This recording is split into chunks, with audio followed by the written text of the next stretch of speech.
Hello दोस्तों, पिछले video में हमने प्रस्तावना में निहित सभी शब्दों को पढ़ा।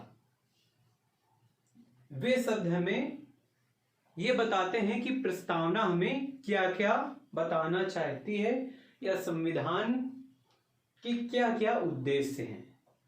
ये सभी बातें हमने इसके पहले वाले वीडियो में कंप्लीट की।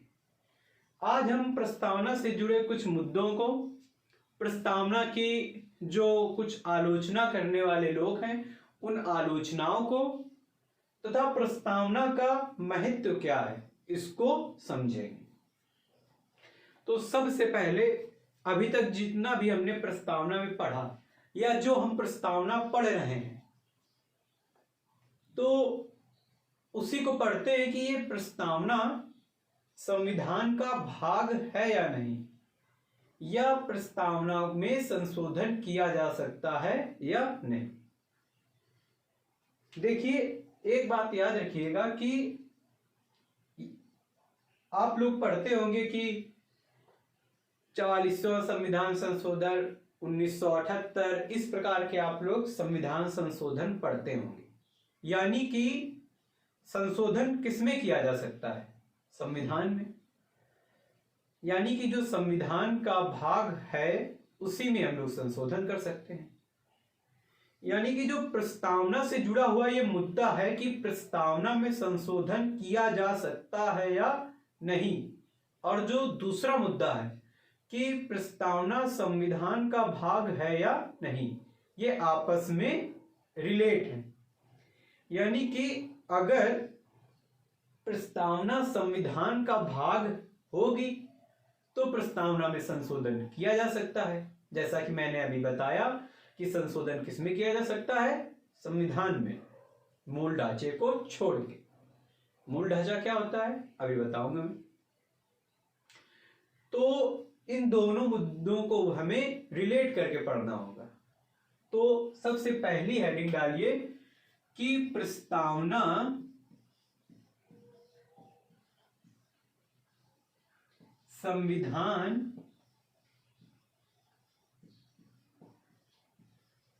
का भाग है या नहीं,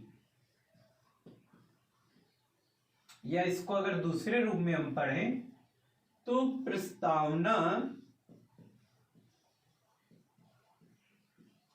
संशोधनीय है या नहीं। यानी कि प्रस्तावना में संशोधन किया जा सकता है या नहीं किया जा सकता। तो देखिए, कुछ लोगों का मानना है, कुछ विद्वानों का मानना है कि प्रस्तावना में संशोधन नहीं किया जा सकता। क्यों नहीं किया जा सकता? क्योंकि जो प्रस्तावना है वो हमें बता रही होती है संविधान निर्माताओं की सोच के बारे में।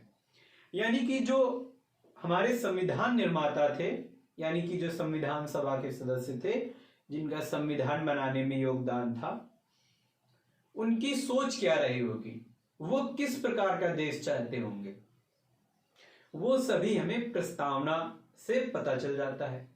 कैसे? हमने प्रस्तावना में बहुत सारे शब्द पढ़े कि जो संविधान है, या हम यूं कहें कि जो संविधान निर्माता है उस संविधान के माध्यम से हमें न्याय, स्वतंत्रता, समता आदि दिलाने की बात करते हैं। तो इस प्रकार से जो प्रस्तावना है वो हमें हमारे संविधान निर्माताओं की सोच को बताती है।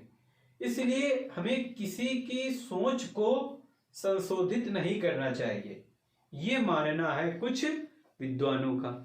यानी कि कुछ विद्वान ऐसा मानते हैं कि प्रस्तावना में संशोधन नहीं किया जा सकता। क्यों नहीं किया जा सकता? क्योंकि जो प्रस्तावना है वो संविधान निर्माताओं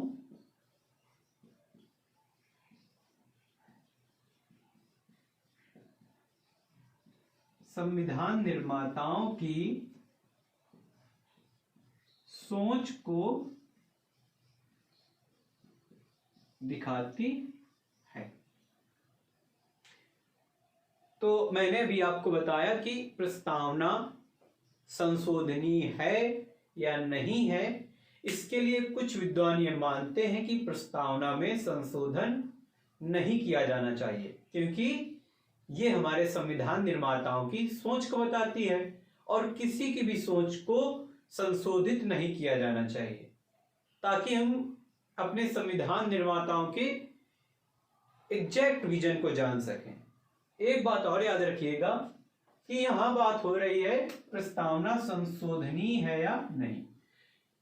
देखिए, जब भी संविधान की व्याख्या से संबंधित कोई भी मुद्दा होगा, यानी कि जब भी संविधान में लिखे हुए या संविधान के प्रावधानों या संविधान से संबंधित किसी भी बात का कोई भी मुद्दा होगा और संविधान की व्याख्या करने की आवश्यकता पड़ेगी कि वो मुद्दा सही है या नहीं, यानी कि संविधान से जुड़े हुए मुद्दे के पक्ष या विपक्ष में जो फैसला देने की जो जिम्मेदारी है संविधान की व्याख्या करने के माध्यम से, वो सुप्रीम कोर्ट को है, यानी कि उच्चतम न्यायालय को। यानी कि संविधान की व्याख्या करने का जो हक है वो सिर्फ और सिर्फ किसका है? सुप्रीम कोर्ट का, यानी कि हमारे सर्वोच्च न्यायालय को। तो अभी हम बात कर रहे थे कि प्रस्तावना संविधान का भाग है या नहीं, या प्रस्तावना संशोधनीय है कि नहीं। तो कुछ विद्वान मानते हैं कि प्रस्तावना में संशोधन नहीं होना चाहिए। क्यों नहीं होना चाहिए, ये मैंने आपको बताया। देखिए, धीरे धीरे इसी बात पर मतलब विवाद होते रहे। फिर कुछ समय बाद एक विवाद सामने आता है, बेरूबाड़ी विवाद। बेरूबाड़ी विवाद ये कब होता है? 1960 में।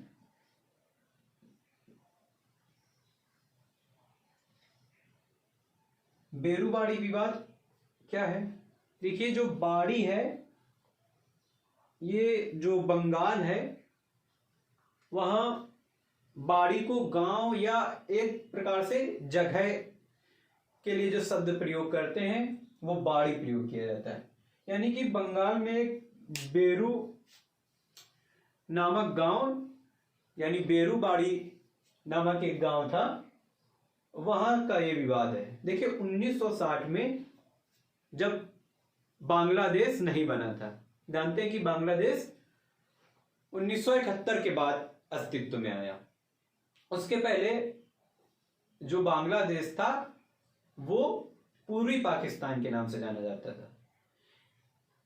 तो जो पाकिस्तान है और भारत के बीच में 1960 में एक समझौता हुआ, जिसमें कि बेरूबाड़ी नामक गांव जो पूर्वी पाकिस्तान है, यानी जो आज का बांग्लादेश है, वो बांग्लादेश में जा रहा था। यानी कि कुछ 1960 में भारत और पाकिस्तान के बीच में समझौता हुआ कि कुछ जगह भारत की वो बांग्लादेश में शिफ्ट करनी थी। तो उन जो जगह शिफ्ट करनी थी उसमें बेरूबाड़ी नामक गांव भी बांग्लादेश में जा रहा था। तो वहां के लोगों ने इसका विरोध किया और वो कोर्ट में गए। यही है बेरूबाड़ी विवाद। इसको हम और डिटेल में पढ़ेंगे जब हम संवैध संविधान संशोधन 2015 की बात कर रहे होंगे। ठीक है, आर्टिकल 3 में, तब हम उसको यहां डिटेल में समझेंगे। अभी आप ये समझिए कि बेरूबाड़ी विवाद कब हुआ? 1960 में। इसकी मैंने आपको थोड़ी सी पृष्ठभूमि बताई। तो बेरूबाड़ी विवाद में, जो कि 1960 में होता है, प्रस्तावना के संशोधनीय या प्रस्तावना संविधान का भाग है या नहीं, इसको लेकर न्यायालय की सबसे पहली प्रतिक्रिया सामने आती है। अभी मैंने बताया कि जब भी संविधान से संबंधित कोई भी मुद्दा होगा उसकी व्याख्या करने का अधिकार किसका है? न्यायालय का। तो जब बेरूपाड़ी विवाद हुआ तो इसमें न्यायालय की पहली प्रतिक्रिया सामने आती है। उसमें जो सुप्रीम कोर्ट के न्यायमूर्ति यानी कि जो वहां के चीफ जस्टिस थे गजेंद्र गड़कर,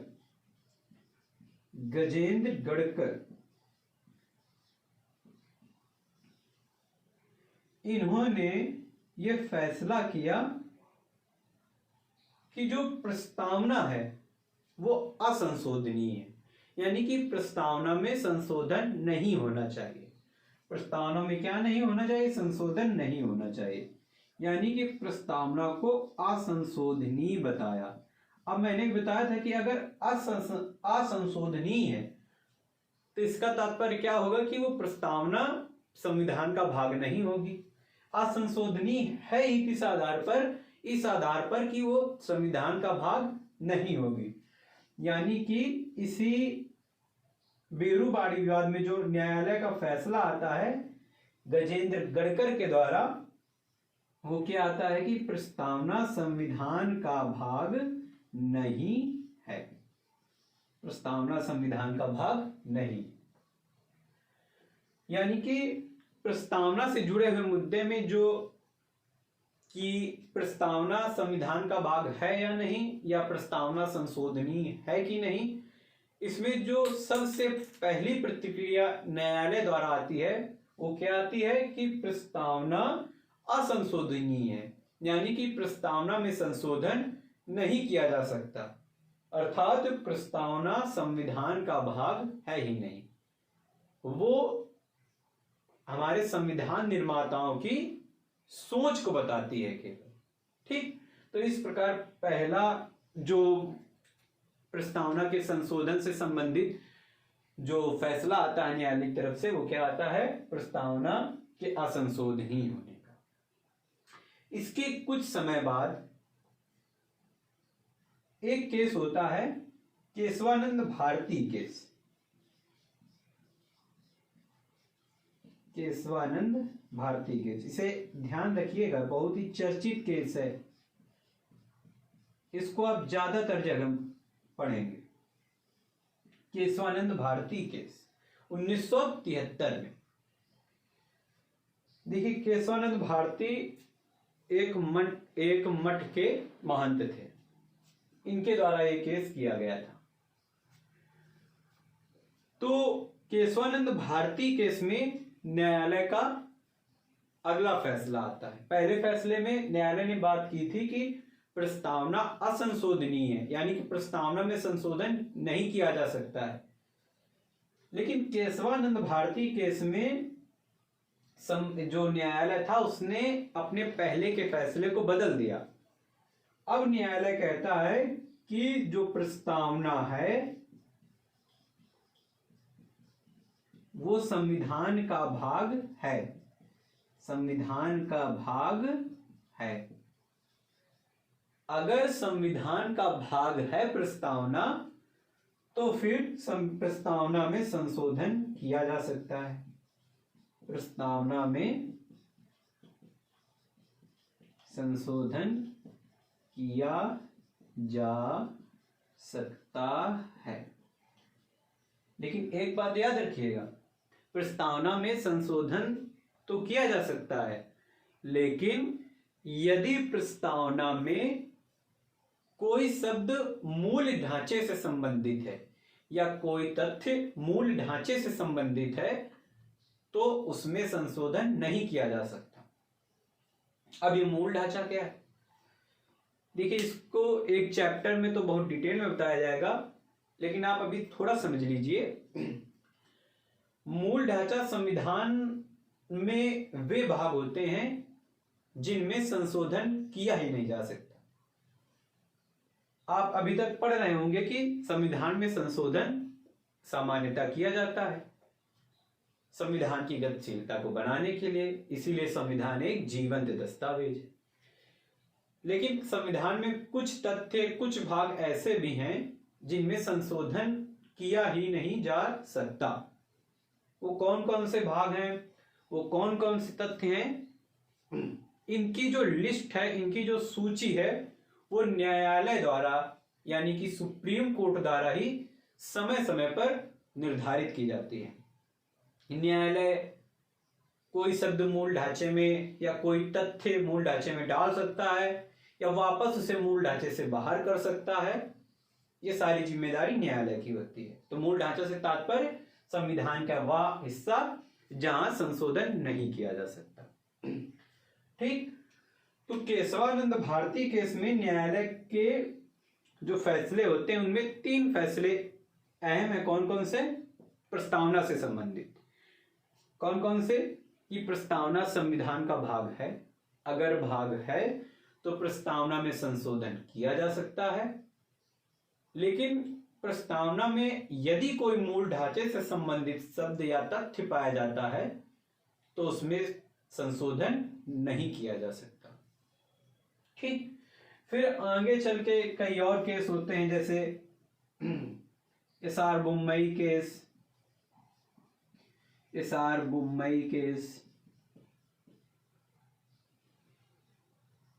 मिनर्वा मिल्स केस,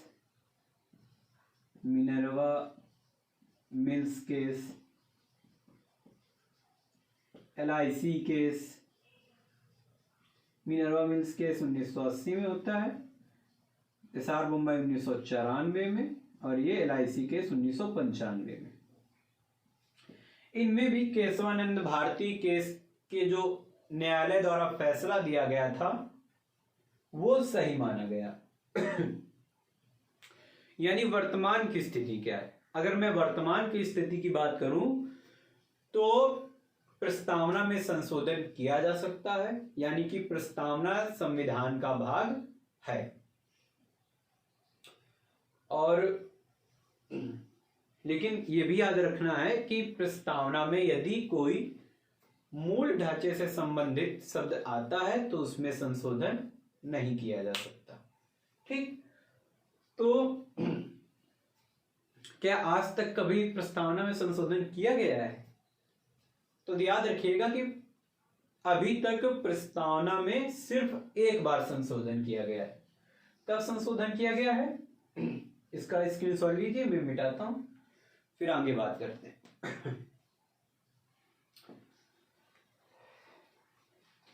तो मैं बात कर रहा था कि प्रस्तावना में वर्तमान स्थिति यह है कि प्रस्तावना में संशोधन किया जा सकता है।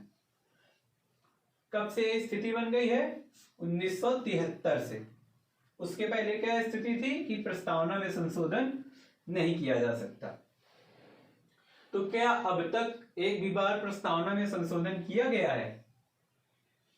तो अभी तक प्रस्तावना में सिर्फ एक बार संशोधन किया गया है। कब किया गया है? जब होता है संविधान में 42वां संविधान संशोधन,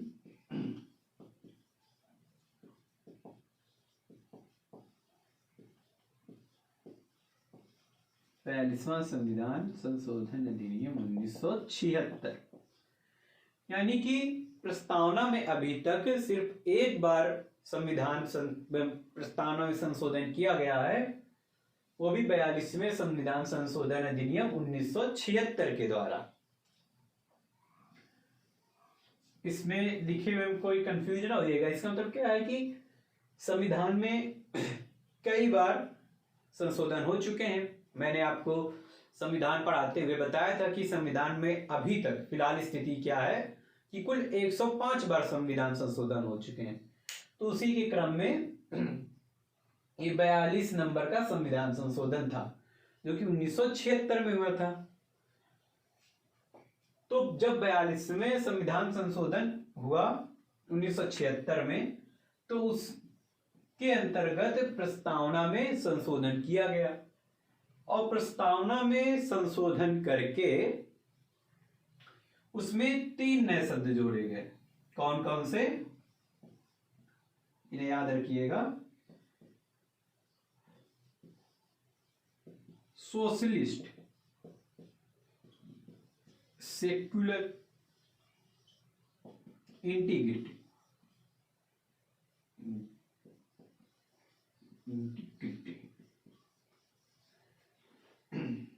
यानी कि समाजवादी, पंथ निरपेक्ष और अखंडता। अब यहां याद रखिएगा, बहुत ही कभी कभी इसी में क्वेश्चन लोग गलत हो जाता है। कैसे? संविधान में 3 शब्द जोड़े गए, कौन कौन से? समाजवादी, पंथ निरपेक्ष, अखंडता। लेकिन यहां पर सिर्फ अखंडता शब्द नहीं जोड़ा गया, यहां जोड़ा गया था और अखंडता, यानी कि एंड इंटीग्रिटी। तो जब भी विकल्प के रूप में आपको अखंडता या दूसरे विकल्प में और अखंडता मिले तो आप किसको टिक करेंगे? और अखंडता को। ठीक। तो 42वें संविधान संशोधन अधिनियम के द्वारा, जो कि 1976 में लाया गया, उसके द्वारा प्रस्तावना में संशोधन किया गया, जो कि अभी तक केवल एक बार है। उसमें 3 शब्द जोड़े गए, समाजवादी, पंथ निरपेक्ष और अखंडता। ठीक। तो ये हो गया प्रस्तावना से जुड़ा एक अहम मुद्दा कि प्रस्तावना संविधान का भाग है या नहीं, या प्रस्तावना में संशोधन किया जा सकता है या नहीं।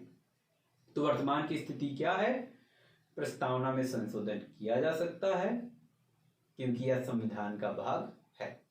ठीक। अब इसको मैं मिटा रहा हूं, स्क्रीनशॉट ले लीजिए।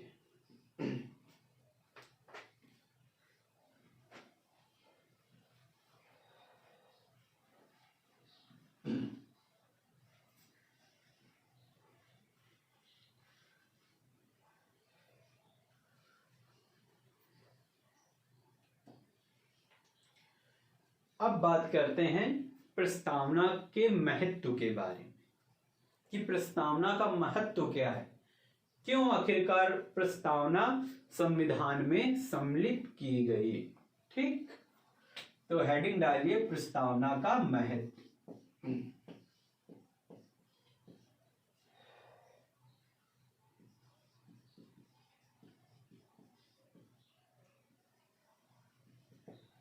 देखिए, इसमें हम प्रस्तावना के महत्व के अंतर्गत कुछ विशेष विद्वानों के विचारों को जानेंगे कि वो किस प्रकार से प्रस्तावना को या प्रस्तावना के महत्व को बताते हैं।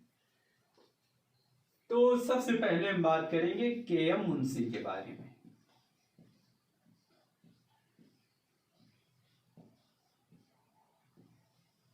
के.एम. मुंशी के बारे में देखिए, के.एम. मुंशी कहते हैं कि जो प्रस्तावना है, प्रस्तावना भारत की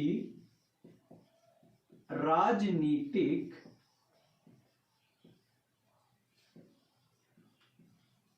जन्म पत्रिका, यानी कि कुंडली, राजनीतिक जन्म पत्रिका यानी कि पॉलिटिकल होरोस्कोप, प्रस्तावना भारत की राजनीतिक जन्म पत्रिका है।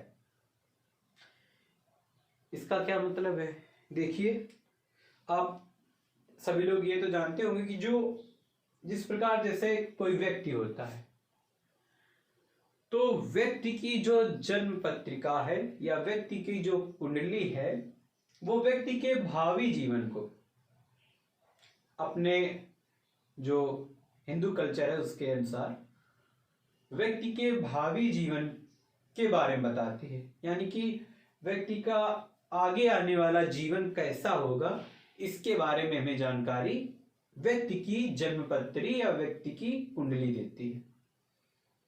उसी प्रकार जो प्रस्तावना है, वो जब संविधान निर्माता इसे लिख रहे थे तो उन्हीं के सदस्य भी थे, तो उनका मानना था कि जो प्रस्तावना है वो भारत की जो राजनीतिक स्थिति है, यानी कि जो आगे आने वाला भारत है, भविष्य का जो भारत है, उसकी रूपरेखा तैयार करती है प्रस्तावना। यानी कि आगे आने वाले भविष्य के बारे में जानकारी हमें प्रस्तावना से पता चलती है। कैसे?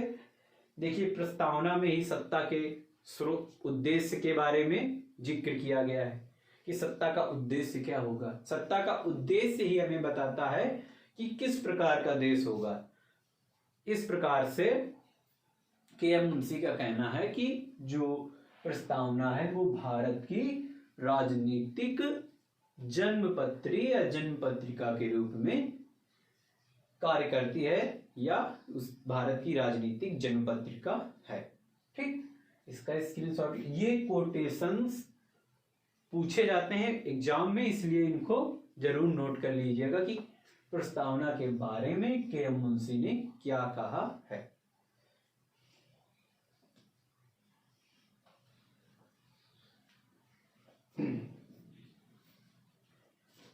अब बात करते हैं दूसरे विद्वान के बारे में, दूसरे व्यक्ति के बारे में। अभी हमने इनके बारे में पढ़ा क्या, गजेंद्र गढ़कर। 1960 के बेरुबाड़ी विवाद के मामले में इन्होंने अपना फैसला दिया था। देखिए, जो गजेंद्र गढ़कर हैं, इनका कहना है कि जो प्रस्तावना है भले ही वो संविधान का अंग ना हो, इनके अनुसार। अभी हमने पढ़ा कि वर्तमान स्थिति इस प्रस्तावना की ये है कि वो प्रस्तावना संविधान का अंग है, लेकिन इनके अनुसार ये कहते हैं कि भले ही प्रस्तावना संविधान का अंग नहीं है, लेकिन जो प्रस्तावना है वो संविधान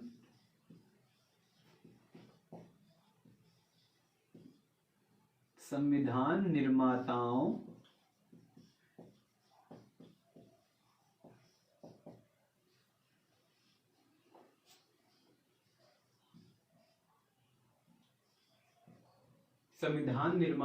की सोच को बताती है।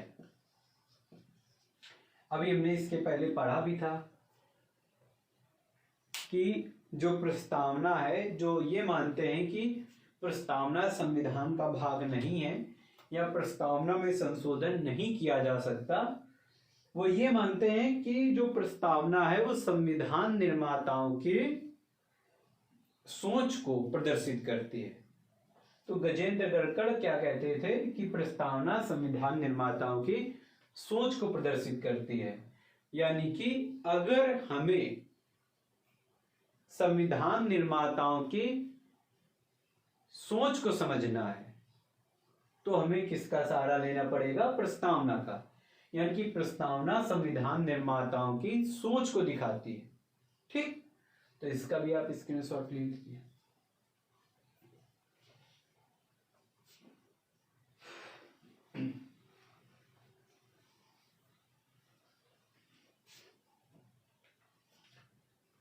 अब हमने दो लोगों के बारे में पढ़ा, के.एम. मुंशी के बारे में और गजेंद्र गढ़कर के बारे में। ठीक, के.एम. मुंशी क्या कहते हैं कि प्रस्तावना भारत की राजनीतिक जन्मपत्री या कुंडली है। गजेंद्र गढ़कर क्या कहते हैं कि प्रस्तावना भारत के जो संविधान निर्माता हैं उनके मस्तिष्क को समझने की एक कुंजी है, या जो प्रस्तावना है भारत के संविधान निर्माताओं के सोच को दिखाती है। ठीक, अब अगले हम विद्वान के बारे में पढ़ेंगे, अर्नेस्ट बारकर या बर्कर। ये कहते हैं कि जो प्रस्तावना है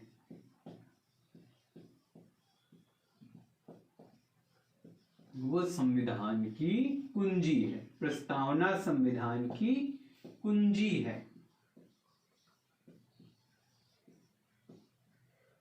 यानी कि जो प्रस्तावना है वो एक प्रकार से, अगर प्रस्तावना को हम पढ़ लेते हैं तो प्रस्तावना के द्वारा ही हम संविधान के सभी प्रावधानों को, या संविधान हमें क्या देना चाह रहा है, वो हमें केवल प्रस्तावना के द्वारा ही पता चल जाता है। इस प्रकार से प्रस्तावना संविधान की कुंजी के रूप में या की के रूप में कार्य करती है। तो ये अर्नेस्ट बार्कर का कहना है। इसका भी आप स्क्रीनशॉट ले लीजिए।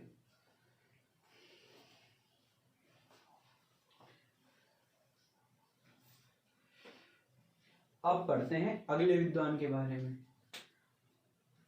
तो एक व्यक्ति हैं ठाकुरदास भार्गव।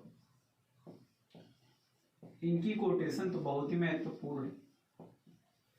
ये कहते हैं कि प्रस्तावना संविधान की आत्मा है। प्रस्तावना संविधान की आत्मा है। कैसे? प्रस्तावना संविधान की आत्मा कैसे है? देखिए, जैसे मनुष्य का शरीर है वो आत्मा के बिना महत्वहीन है। यानी कि अगर आत्मा ना हो तो मनुष्य का शरीर का कोई महत्व नहीं है या उसका कोई अस्तित्व नहीं है।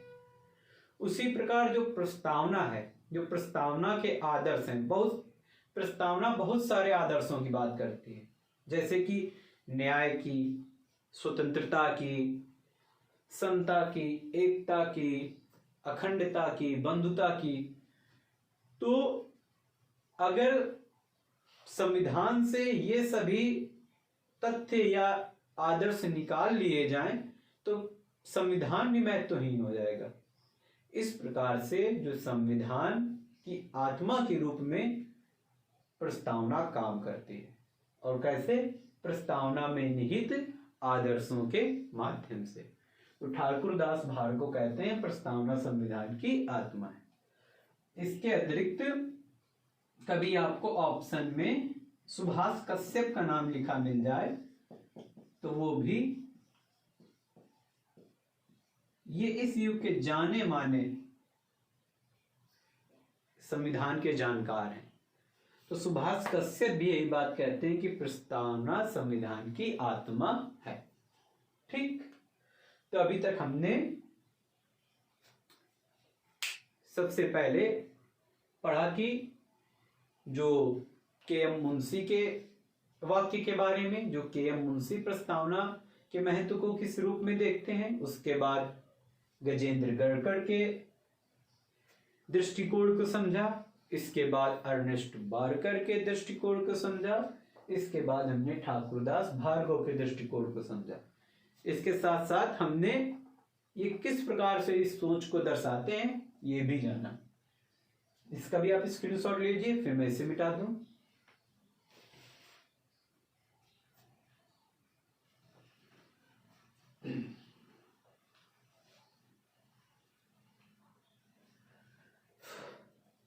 इसके अलावा मैं आपको पहले ही बता चुका हूं कि एक फेमस वकील, नाम आपने पहले भी सुना होगा, ननी पालकीवाला।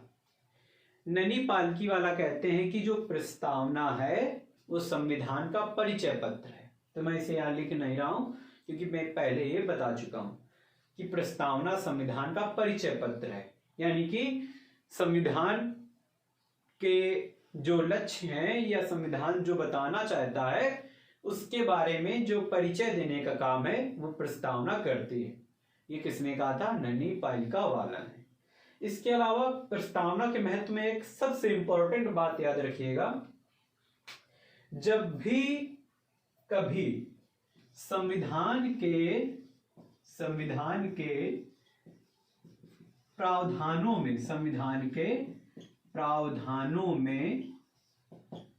अस्पष्टता, यानी कि स्पष्ट ना हो संविधान के प्रावधान के बारे में, संविधान के प्रावधानों में अस्पष्टता हो तो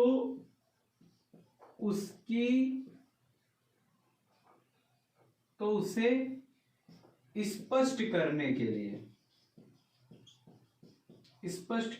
लिए हम प्रस्तावना का ही प्रयोग करते हैं।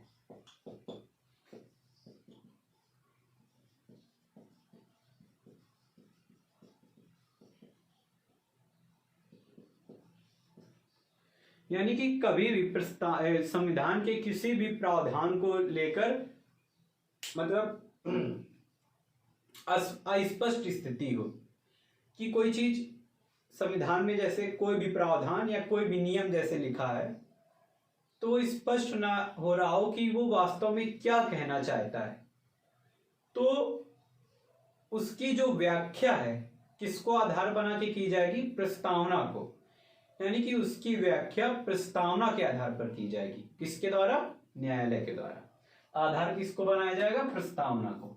ठीक, तो प्रस्तावना संविधान के प्रावधानों को स्पष्ट करने में भी महत्वपूर्ण भूमिका निभाती है। इसके अलावा हम बात कर ही चुके हैं कि प्रस्तावना में संविधान का दर्शन दिखता है, यानी कि प्रस्तावना संविधान के दर्शन को प्रदर्शित करती है। यानी कि संविधान के आदर्शों को संविधान क्या कहना चाहता है, संविधान का लक्ष्य क्या है, हमारे संविधान निर्माताओं का क्या उद्देश्य था संविधान को बनाने में, ये सब हमें प्रस्तावना बताती है। तो ये हो गया प्रस्तावना का महत्व। ठीक, अभी तक हमने कौन कौन सी बातें सीखी? प्रस्तावना संशोधनीय है या नहीं, प्रस्तावना संविधान का अंग है या नहीं, प्रस्तावना के महत्व के बारे में पढ़ा, इनसे जुड़े जो महत्वपूर्ण जो फेमस विद्वान हैं उनके दृष्टिकोण के अनुसार प्रस्तावना के महत्व को समझा। अब हम प्रस्तावना की आलोचना को समझेंगे कि बहुत से लोग हैं प्रस्तावना की आलोचना भी करते हैं। आलोचना अर्थात किसी चीज में कोई कमी निकालना या उसके विरोध में बोलना, ये होती है आलोचना। तो हम पढ़ते हैं कि प्रस्तावना की आलोचना किस प्रकार से की जाती है। ठीक,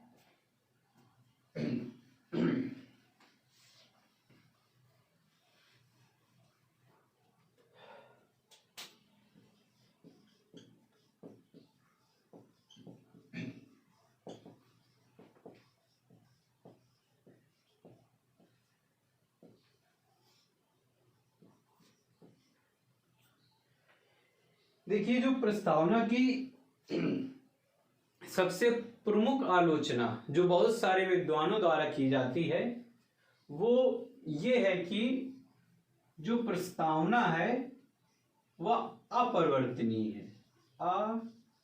अपरिवर्तनीय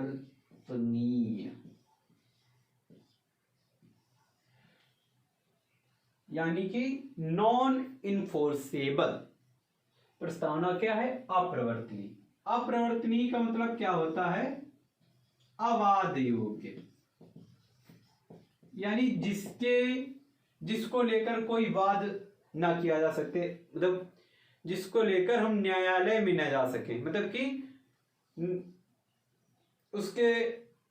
उसको पाने के लिए, जैसे कि प्रस्तावना में जितने भी शब्द लिखे हैं, जो प्रस्तावना के जितने भी उद्देश्य हैं, न्याय, स्वतंत्रता, इन सबको पाने के लिए, यानी प्रस्तावना में लिखे हुए शब्दों के जो मीनिंग या जो अर्थ हैं उन पर कोई भी वाद न किया जा सके, वो वाद योग्य नहीं है। अर्थात प्रस्तावना सिर्फ और सिर्फ सरकार को निर्देश देने का काम करती है कि आप जो जनता है उसे न्याय, स्वतंत्रता, समता इत्यादि दीजिए, उनके बीच एकता, बंधुता, अखंडता की भावना को बढ़ाइए। इन सब के बारे में जो प्रस्तावना है वो सिर्फ क्या कर रही है? वो सिर्फ निर्देश दे रही है। यानी कि प्रस्तावना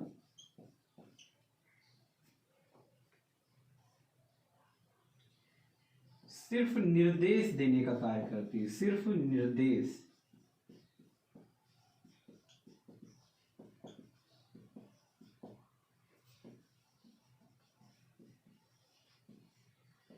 राज्य द्वारा या सरकार द्वारा, राज्य द्वारा, राज्य शब्द का अर्थ हम आगे चलकर समझेंगे कि एक्चुअल में राज्य शब्द का अर्थ क्या होता है।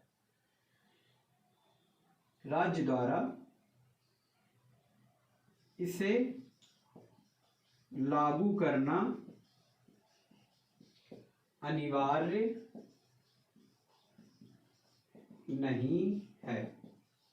अर्थात अपरिवर्तनीय का अगर मतलब देखा जाए तो जो चीज लागू करना जरूरी ना हो, सिर्फ उसके लिए निर्देश दिए जाएं। जैसे प्रस्तावना है, वो सिर्फ एक प्रकार से निर्देश दे रही है कि न्याय, स्वतंत्रता, समता लोगों को दिया जाए, उनके बीच एकता, बंधुता या समता की भावना को जगाया जाए। लेकिन क्या वास्तव में हमारी सरकारें, हमारी सत्ता ऐसा करती है? लोगों के बीच एकता, बंधुता, इन भावनाओं को बढ़ाती है? तो अगर वास्तविकता देखी जाए तो हमें कुछ और ही समझ में आती है। इस प्रकार से जो प्रस्तावना इन आदर्शों की बात करती है वो सिर्फ एक निर्देश के रूप में है, उन्हें लागू करना सरकार के लिए जरूरी नहीं है या सरकार उन्हें लागू करने के लिए बाध्य नहीं है। इस प्रकार से जो प्रस्तावना है वह अपरिवर्तनीय है। ठीक, तो प्रस्तावना की यह बहुत बड़ी आलोचना है कि प्रस्तावना सिर्फ निर्देश देने का कार्य कर रही है, वह सरकार को बाध्य नहीं करती कि वे इन निर्देशों को लागू ही करें। ठीक, तो इस प्रकार से प्रस्तावना अपरिवर्तनीय है। अगर इसकी और आलोचनाओं के बारे में देखा जाए तो बहुत सारे विद्वान मानते हैं कि जो प्रस्तावना है, जैसा कि हमने पढ़ा कि प्रस्तावना की संकल्पना यूएसए से ली गई, उसकी भाषा प्लस विषय वस्तु ये ऑस्ट्रेलिया से लिया गया। तो प्रस्तावना का जो विचार है वो कहीं ना कहीं से लिया गया है, तो इसमें मौलिकता की कमी दिखती है। यानी कि अगर अपने आप से या अपने विचारों से ये गढ़ी जाती तो इसमें मौलिकता झलकती। ये भी एक प्रकार की प्रस्तावना की आलोचना है। इस प्रकार से हमने प्रस्तावना से जुड़े विभिन्न मुद्दों को, प्रस्तावना के महत्व को, प्रस्तावना की आलोचना को पढ़ा। आज से हमारे प्रस्तावना से जुड़े हुए सारे जो तथ्य, कंसेप्ट थे वो कंप्लीट हुए। अब अगले लेक्चर में हम अपने नए टॉपिक को शुरू करेंगे। तब तक आप प्रस्तावना से जुड़े हुए क्वेश्चंस करिए, लास्ट ईयर क्वेश्चंस करिए। ना आने पर आप उन्हें कमेंट करके बता सकते हैं। तो अगले लेक्चर में हम अपने अगले टॉपिक की ओर बढ़ेंगे। तब तक पढ़ाई करते रहिए। जय हिंद।